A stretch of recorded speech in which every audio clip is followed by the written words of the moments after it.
Street Level Radio, KLYC, the Cruise on the street, online, on the air. Recent McMinnville City Council meeting, and a proposal came before council members that was passed on first reading with only one dissenting vote.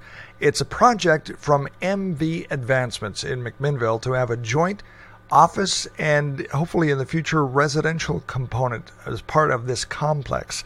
With us on the phone right now is Kathy Scholtfeldt, Executive Director of MV Advancements. Welcome to KLYC. Thank you so much. So what is the plan here for this? Can we call it a complex next to Linfield College? You know, we really actually view it more, Dave, as a campus, okay. With Phase 1 being about a 10,000 square foot headquarters building where we would consolidate a lot of the programs that are currently scattered throughout Yamhill County under one roof. A lot of that has really been driven by our transition from facility-based employment to community-based. And so we have a much clearer vision about the services that we provide to adults with disabilities and recognizing the efficiencies there, as well as that ideal location to public transit and to other services as well. So that is Phase 1, and then Phase 2 would be a residential component up to 24 apartments. What is it specifically about the design or the location, or maybe you just have everything centrally located, that'll help you in your community placement component more so than having them at the other locations?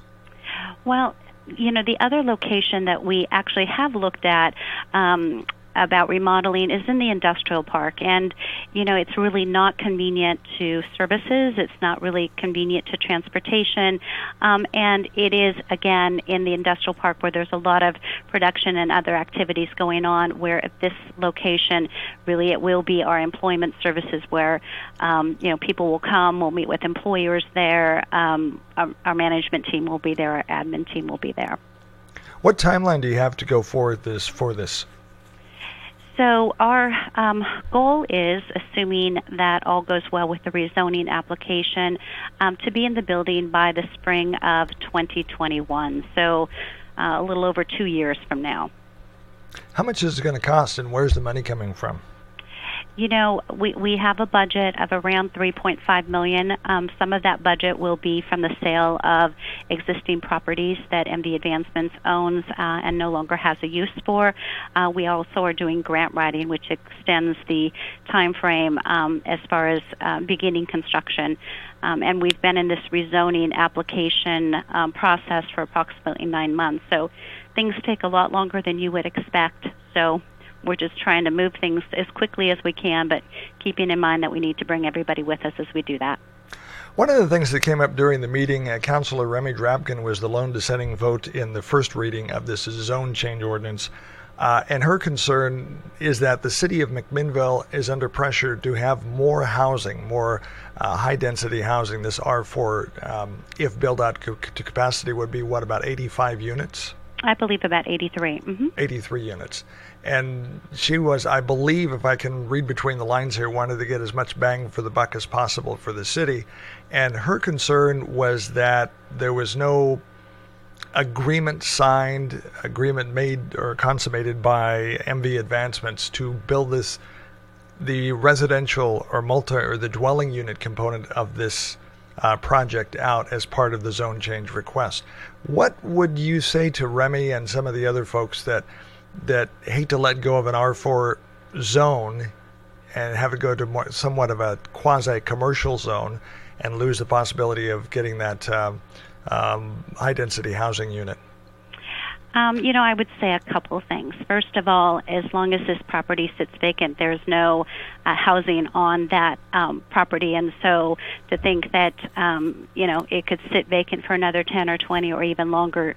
And we do have the intent to build residential. So I think that that's a positive. Also, what came up in the Planning Commission hearing in December was the fact that Linfield has been approached on more than one occasion by developers who wish to develop this at a very high density level, and Linfield specifically has indicated that that is not you know, their preference to sell to somebody who would want to do that, that it's not beneficial to the college. And so, you know, I think that this is a good maybe middle ground, if you will. And I think the OR zone, the office residential, is a really nice buffer from the commercial that's right on 99 versus the residential that's on Cal Street. So for lots of reasons, this really does make a lot of sense for the city and, the wider issue of housing for people with disabilities.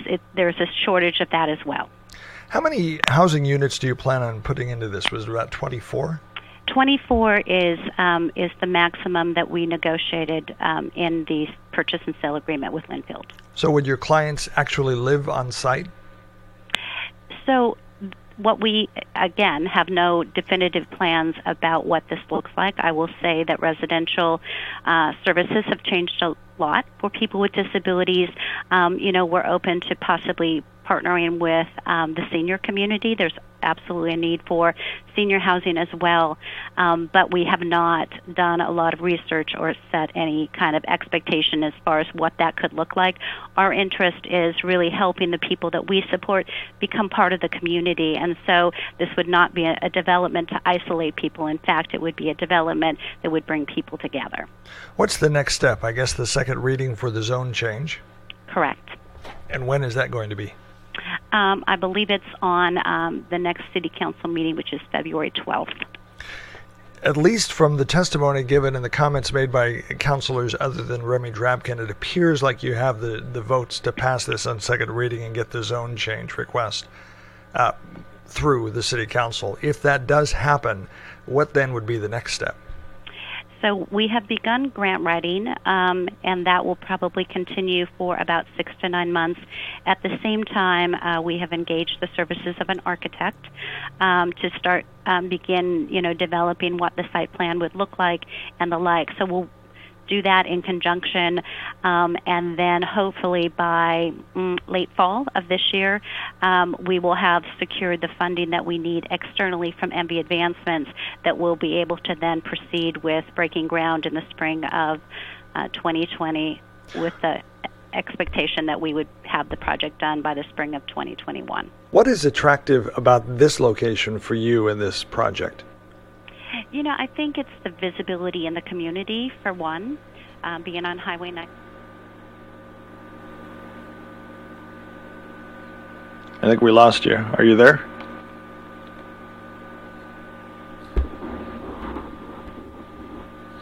Hello?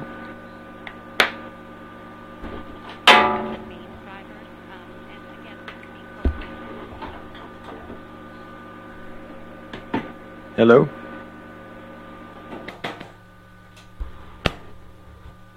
Hello?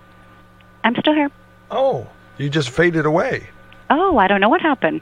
I asked you a question and then you just went off into the stratosphere. I had a great answer for you. I'm sorry. You just faded. Fade to black there. Okay, you're back. I wonder what happened. Oh, well. Let me ask you the question again and we'll just edit. And so I'll just ask it again, but you faded out right at the beginning, right at the beginning, or the end of the question, beginning of your answer, so you'll have to repeat yourself. Okay. So what is attractive about this location in this project? Certainly the visibility on Highway 99, the access to other community services. There's a bus stop right there. A lot of the folks that we support use public transportation. And again, the opportunity to develop both a commercial building as well as residential.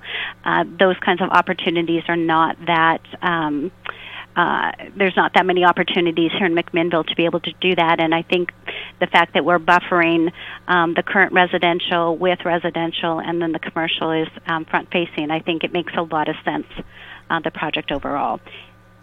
Can you background us a little bit as an audience? If they've seen things like the wood products facility is closed, we're seeing a change in direction with how your clients are being serviced. Instead of having employment such as that, you're having more community-based employment. Can you give us some background about just what's going on here? Right. We have transitioned, in fact, all of our employment services from facility-based to community-based. We have been doing what we call individual placement, so supporting people in various businesses here in Yamhill County as well as Polk County for over 25 years. But I think the big change is, people are now accepting of people with disabilities working in the community. They expect to see people working in the community, and we've developed a lot of great relationships with employers in both counties who really value what the people we bring to them have to offer, that they're positive, they show up to work every day, they want to work, they're motivated. And I think that, it's kind of the tipping point probably across the U.S. that, there was a time when Margaret Revis, started the Wood Products Division back in 1966, that was the best job that somebody with a disability could have. It was also at a time when we had a state institution where people were living isolated from their communities. And so, 53 years later, we've come a long way, and, we've had a lot of success. But I think mostly, Dave, I have to say this, that the real difference is when you meet these people after they have been working in a community job and they have friends and they have lives that look like yours and mine. It's like, this is what it's really about. People with disabilities want and deserve the same kinds of experiences that we have, and that's what MD Advancements is about, supporting people to have good lives. One of the things, just as a comment here, as the situation changed in, they used to be called sheltered care workshops, right? Sheltered workshops. Mm-hmm. Sheltered workshops. We saw a lot of those workshops in Oregon and other places simply close their doors and go out of business. But MV Advancements made a commitment to continue to be there and work with their clients and basically not give up. Would you want to comment on that? No, and that is absolutely correct. And we did it with intent that we wanted to bring everybody with us. We wanted to help support these individuals that maybe had worked at Wood Products for 5 years, 10 years, and transition into community employment. And I will say we've been very successful at doing that. And and we hope to be able to pay it forward with other organizations in the state who are in the process of making that transition.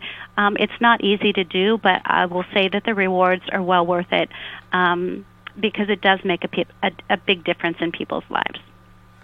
Kathy, anything you would like to add? Dave, I appreciate this time with you today, and again, we're really excited about this opportunity and what it will mean for the people we support as well as the community and the greater Yamhill County. I think that this will be an example of what is possible when, you just keep your eye on the ball and make sure that you're moving things forward in positive ways for people. Again, when is it coming before council? Tuesday, February 12th. February 12th. So, folks, put that on your calendar and maybe show up and have a comment. That's great. Thank you. If that's allowed. Kathy Scholtfeldt is Executive Director of MB Advancements. I'm Dave Adams, AM 1260 KLYC. The crews on the street, online, on the air depend on us.